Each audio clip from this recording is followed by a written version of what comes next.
Once one of my wildest dream, but it will remain a dream because of the costs, was to create a modular synthesizer with digital optical cables, transparent digital optical cables with light inside. So to use light instead of electrical signals. But of course, the state of the art is extremely expensive. But my idea of the synth of the future would be something that works with light rather than cables, of electrical cables.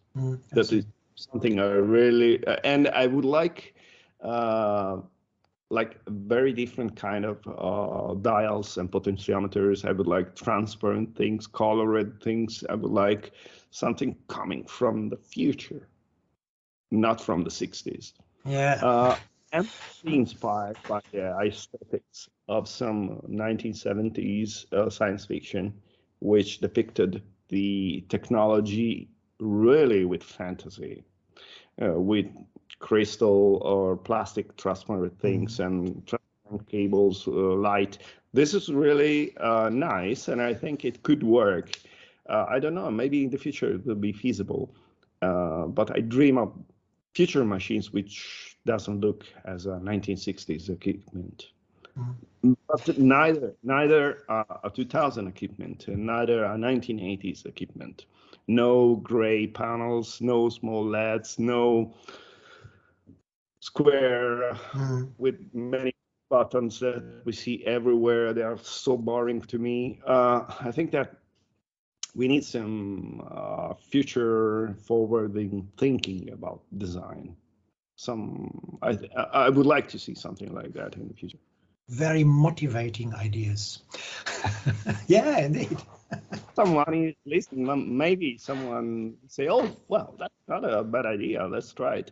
I hope that somebody will come up with things that look like coming from Alpha Centauri and not from a laboratory of 1960s. I think this... I still use these aesthetics, for example, in Berna, but that's because it's to be historically correct. Yeah. Berna, next topic. But before, just one remark. I think your idea or project in your dreams, I think that's a typical thing for teamwork. Teaming up scientists, artists, and industry. Otherwise, Of course. Unfortunately, now that the price of technology is skyrocketing because we know the problems we have geopolitically. But I hope that maybe in the future, fiber technology will be cheaper and it will be easier, maybe with some special 3D printing, because we are going into interesting territory with 3D printing and CNC printing. So it could be possible that maybe in the future you could build something really completely different with available tools to normal people. I don't know, maybe it's not just about the industry, but just about the industry of the 3D printing and development of technologies for people. Well, let's try to interest Elon Musk. Okay. All right. A big jump back, Berna 3. I have to say, when I saw it the first time, I saw it very late. It was really version 3 when I came across this software. I said, that is what I need. No, what I want. Let me be serious and honest. What I want. And then I said, oh yes, what I want, but no time to deal with it. All right. Why Berna 3? Why? Yes. Why?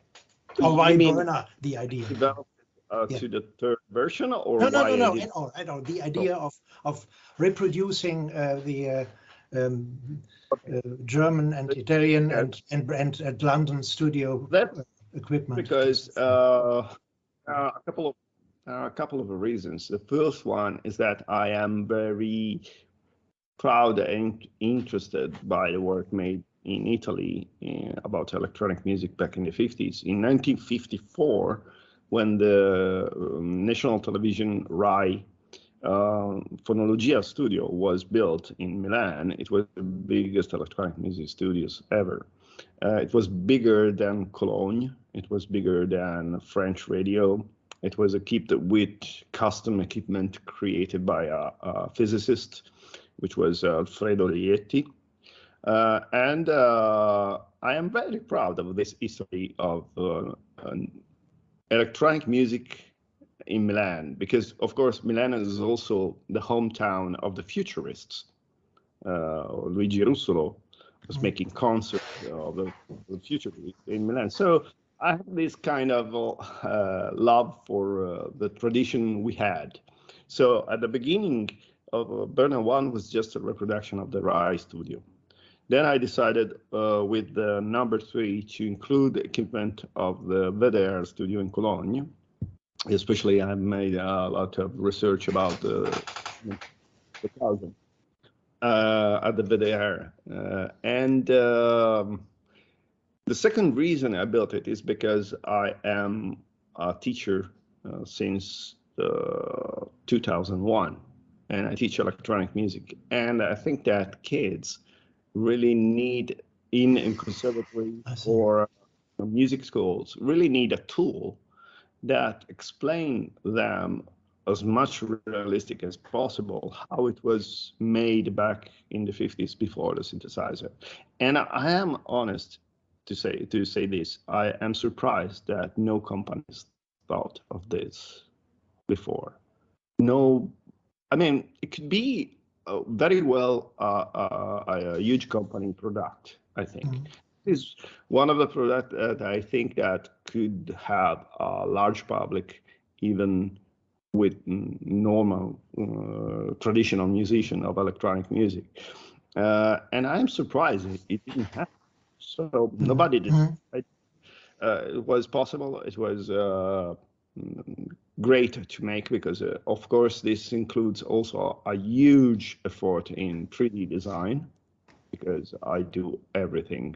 The panels, the parts, everything is designed from scratch. Wow. And yeah, it's a huge work. If you, whenever I look at the files that I have created for Berna 3, there are thousands. Yeah, I can imagine. Thousands range of numbers. It's a huge effort. But I think that people, especially teachers, love it, and it's for example, the Tufts University in the United States use it to teach. Also, Berna 2, if I remember well, or 1, I don't remember because it was many years ago. But BBC Radiophonic Workshop asked me about that, and they used it. They also the Royal College of Stockholm, also the National Center of the Arts of Mexico City, and so all around the world, many musicians and teachers. This was my goal, to put this in the classes, and it worked and still works very well. There's a huge interest. Sorry. In the avant-garde, in the classical avant-garde of European 1980s, and still is going on very well. And I think that for the moment, Berna 3 will stay there. I don't see very near Berna 4. It will some time to go further than this. The number 3 was the best editions for me because it has separate windows for every equipment, so it's much easier to use. But at the same time, it's also very faithful and sounds much better than the previous versions. It sounds really analog. Yeah, so it's a great thing. Sound, and immediately, of course, the problem with Berna, which is related in some ways on how you program Maxim SP, what you can do with Maxim SP, is the tape thing. I mean, it would be beautiful to have a sort of tape editing tool, but it's very complicated to do it on Maxim SP. Maybe if somebody is listening out there, I don't know, Arturia, if you're listening to me, if you want to do the number 4, I'm available to collaborate with you and to create a bigger experience on this. I am very interested to develop it, maybe with a huge company. Why not? I think it's a good service for students.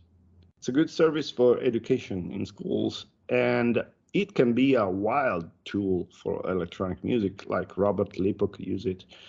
So I think we both use it, and especially Ben Frost based one of his LP on Berna. He written me about that. So and teachers and students are a public a target for this software. Well, besides the, let's say, the nostalgic feelings of a grandpa like me, I said, "Oh yes, I remember." Well, I do. I think it's young kids. Sorry, young kids are very young. Yeah, younger people is very curious about this. Look at how, for example, Heimbach got popular. Playing music with old equipment. Now, everybody got excited about this. The problem with old equipment is that it's expensive, not reliable, and dusty, and very space consuming. And students cannot afford this, and many people cannot afford that.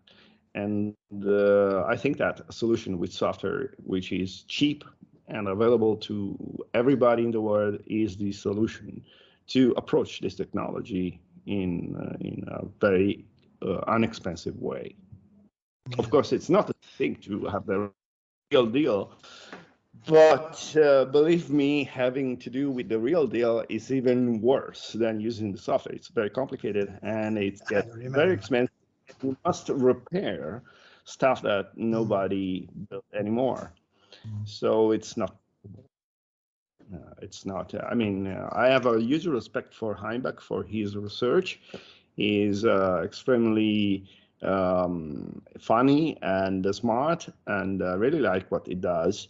But of course, the people cannot afford all that, and students need tools that are available, and they sound very well even if they are software. So it's important.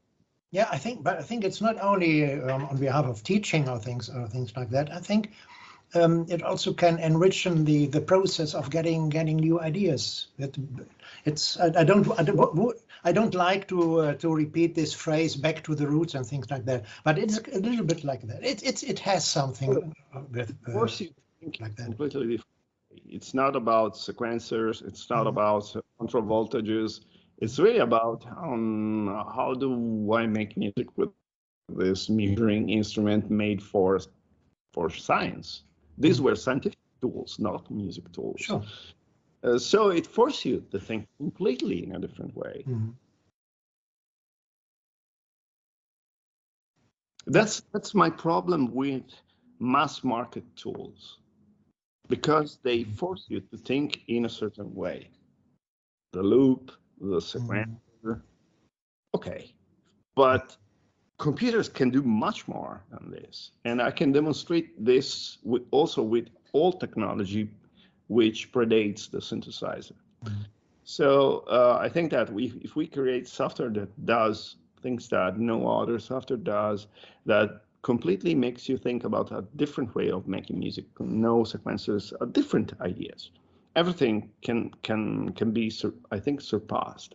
We can go beyond sequencers and loops. Totally, we need to go further. Yeah, I agree.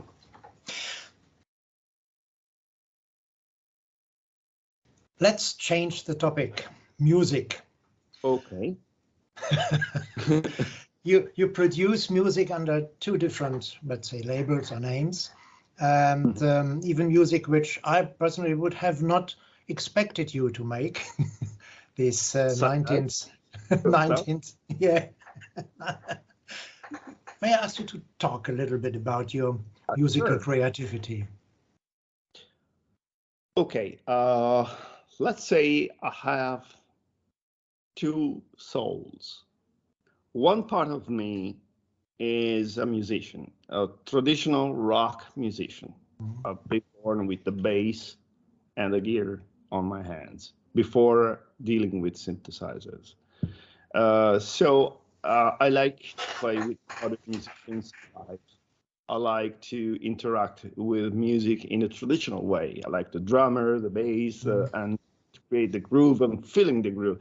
Nothing in electronic music can give you the same feeling when you play with other people, electric or acoustic instruments. Let's be honest. You Sure. can do whatever you want with synthesizers. I'm sure it's beautiful. I love it. But to play the bass with a good drummer is something that nothing can substitute. And I have and there I go to my roots, in which was when I was a kid. My sister was older than me, 13 years older, and I was 4 or 5 when I heard the first synthesizer music. It was Claude Dejean Moog album, and it was funk and guitars, then synthesizer over it. And I'm still fascinated by that sound. I am in love with jazz, though I am not a jazz player. Let's be honest, I'm not that good. But the new album, which is going to be released, hopefully before the next year, but we just done the mastering. It's about jazz and bossa nova and funk and that kind of 1970s library music that many people like. I still love to do those things because I have to take my gear, my bass, I have to create music in a traditional way. I need it.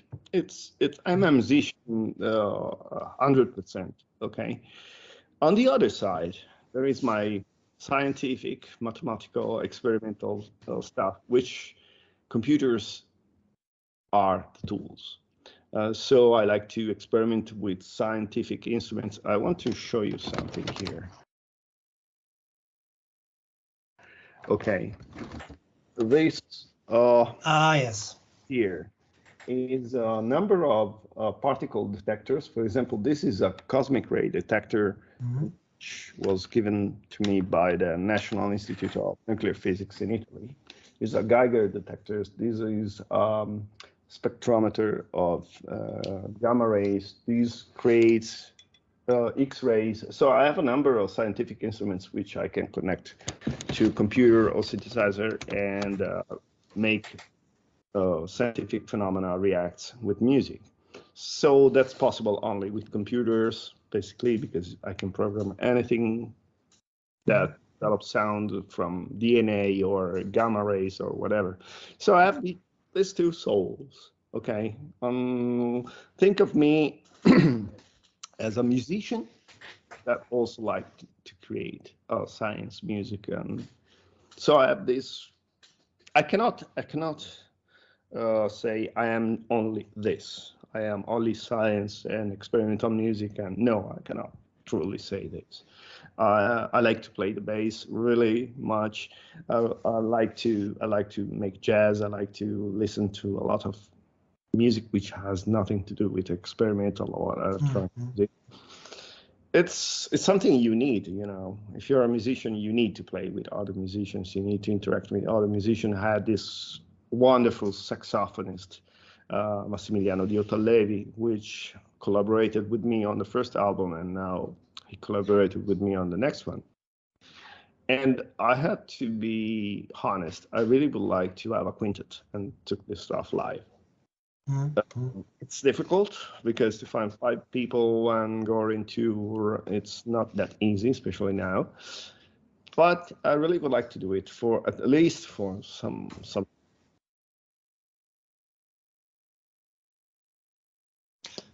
Do you have a certain timetable to say I spend, I'd say, a certain amount of days or hours a day on music, a certain amount on science, a certain amount on, let's say, sculpturing, sonic sculpturing, or No, is it not? I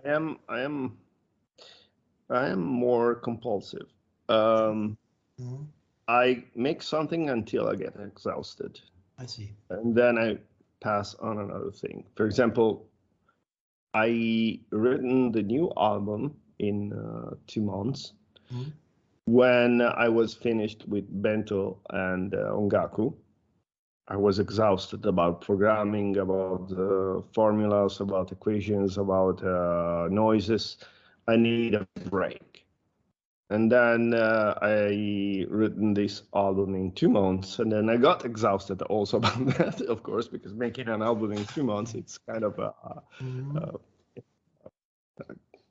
roller coaster. And then now after the summer vacations, Egyptian vacation, I am getting ready maybe to think to another software. So usually I spend a lot of time focusing on one single thing for a lot of time until I get totally burned out. that's the truth.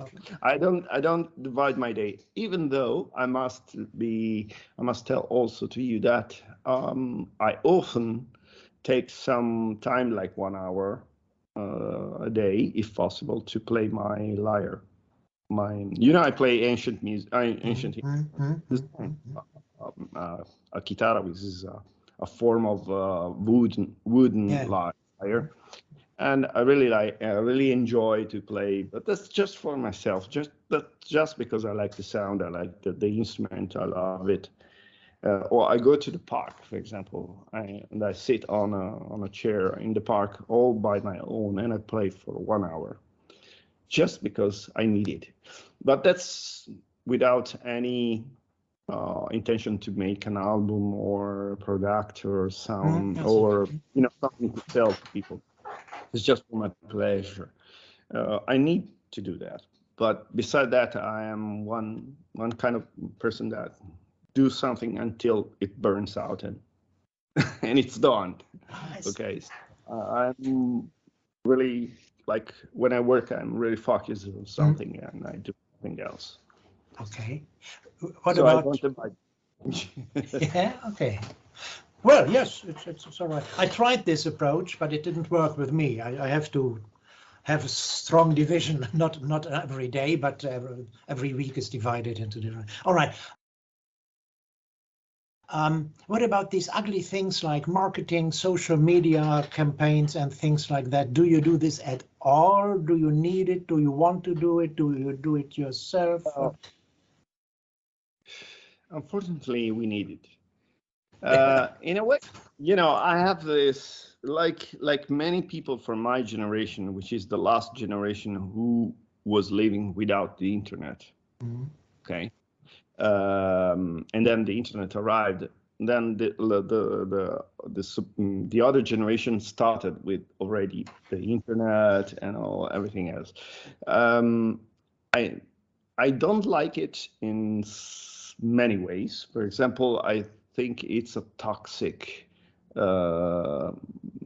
It's toxic when it goes to politics. For example, it's really bad for society. I think that people get crazy, exaggerating their positions and radicalizing the political debate. So I find it very, very toxic in many ways, also for other things. But in a way, we need it. And it's also very beautiful because it makes me connect with incredible people all around the world. I know physicists, mathematicians, biologists, chemists, musicians. So it gives you a lot also. And of course, you have to promote yourself on the internet in some ways or another. There's no way to sell your art or products. And I consider, I'm probably exaggerating, I don't know, but I consider my work, my software, not just only as a product, but more a little bit of pieces of art in music. Yeah. Sure. Of course, anybody can think different. And of course, you need it to promote that. And it works. Of course, I can tell you that there's a huge, immense difference when you promote yourself as a musician or you promote software. Yeah, of course. When I launch software, day I release a software. There's the internet get crazy. I mean, in a few days, I got a lot of contacts. It's amazing how it works well, and because people is very interested in instruments rather than music. Yeah, unfortunately, it is. Yeah.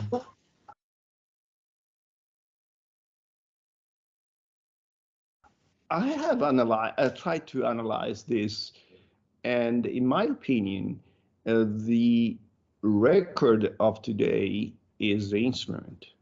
I mean, the easy availability of tools that we have now, the so-called democratization of music, which was started back in the 90s, the bedroom music, the possibility to make your own record in your room, has transformed music in a way that I think that the real deal now is to create music, not just to buy music.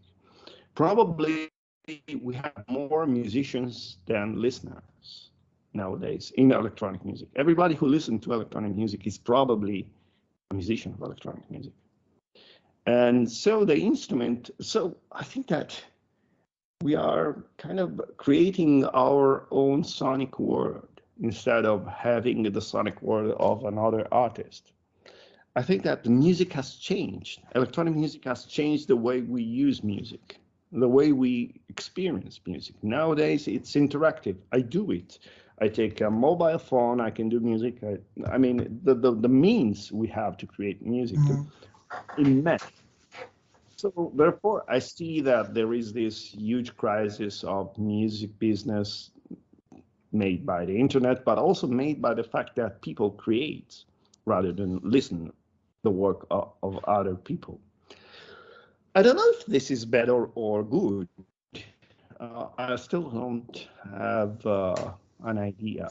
But I think that it's true that our way to experience music has radically changed since the 90s, because nowadays the tools are there. They're cheap. Everybody can afford it. So I found that beautiful that people has this interaction with music, especially given the fact that music is so poorly taught in schools. I mean, I'm not talking about specialized schools of music. I'm talking about the elementary school, the basics of the education. Music is really not taught very well, especially in Italy, I must say. Unfortunately, one of the countries who developed the language of music is very poor on education of music. And therefore, I think that it's nice to see people that want to have this first person approach with music. Probably we are, the music instrument has, in a way, took the place of the record. Maybe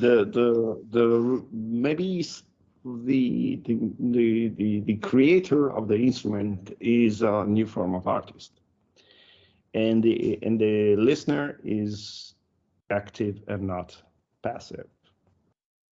That's well, there are more aspects in it, I think. Yeah, I'm simplifying, of course. Yeah, sure. But I think there are a lot of different non-musical reasons for young people to start trying to make music. But okay, it would be a matter, and I would like to talk about it in detail with you somewhere else. It would be a matter for some more hours. I think. Well, it's a huge topic, yes, of course. Yes. Huge topic. What? Sorry? No. Oh, okay. What is the next thing you are going to exhaust yourself with?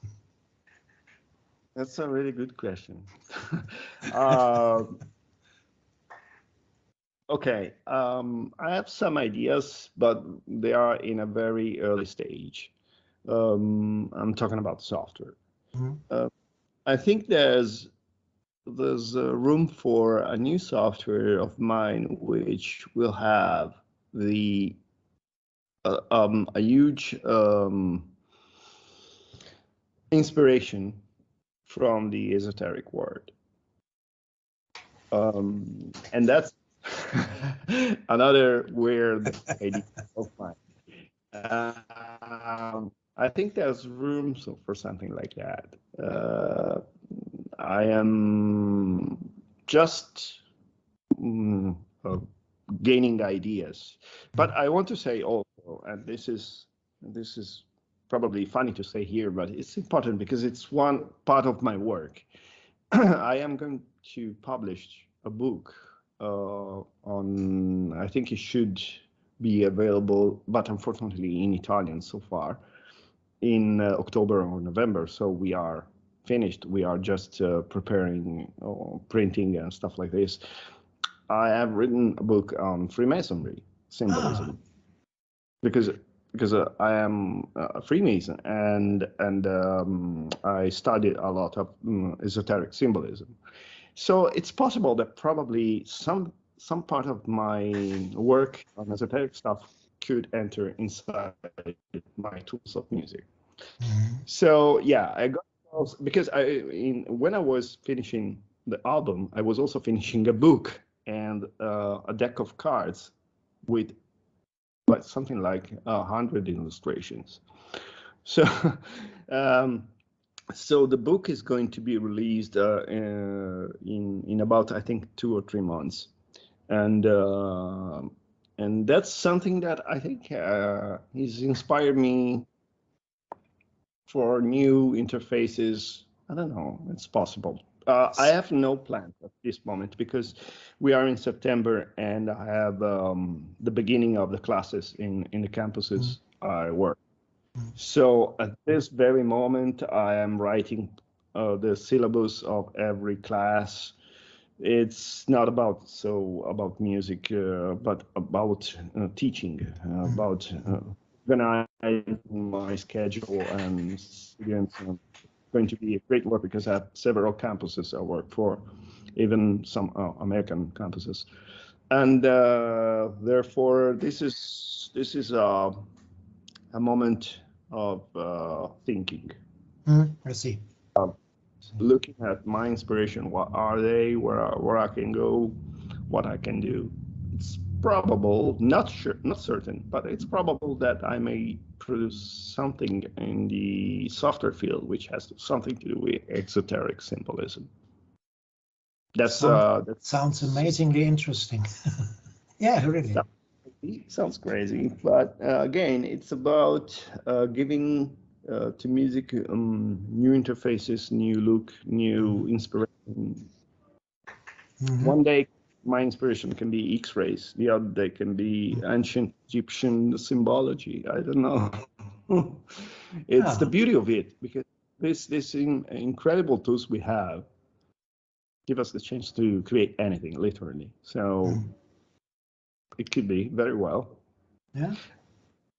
Other things, well, the LP I told you is going to be released. I hope before New Year's, but it depends by the label. We are mastered the album, and I'm waiting for them to understand when is planned. But we are dealing with the remixes, etc. So it's too early to say you date of release, but it will be released by the Burfunk label, which is a label specialized in disco funk and exotica based in London.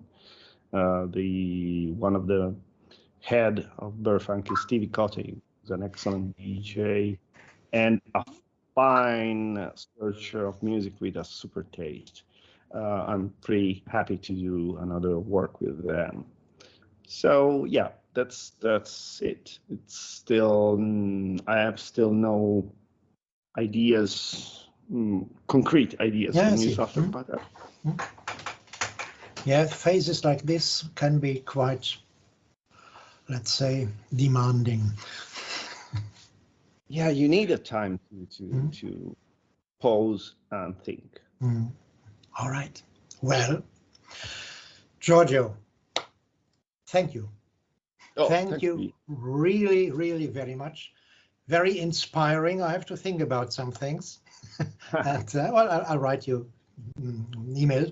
The next steps is I'm doing the cut of this video. I produce a small intro, and then I send all these to you and wait for you saying okay or saying no, I don't like it this way. Or it's on you. And then after that, the next Wednesday after your response, it will be published in 2 parts. I always put it in 2 parts because it's better. I really thank you for the chance and for the beautiful questions you made. Yeah, thank you. Which were very stimulating. I really liked it. So I really thanks to you and your listeners, and hope you will have a lot of more interviews. I'm curious to see where you go with that. Yeah, I'll let you know. Enjoy your time. Thank you, and have a good time, and see you soon. See you. Bye. Bye. Thank you for watching this second part of our talk. How did you like it? Which topic were you most interested in, and are you satisfied by the way we deal with this topic in our talk? Well, tell me down in the comments. Thank you again and enjoy your day.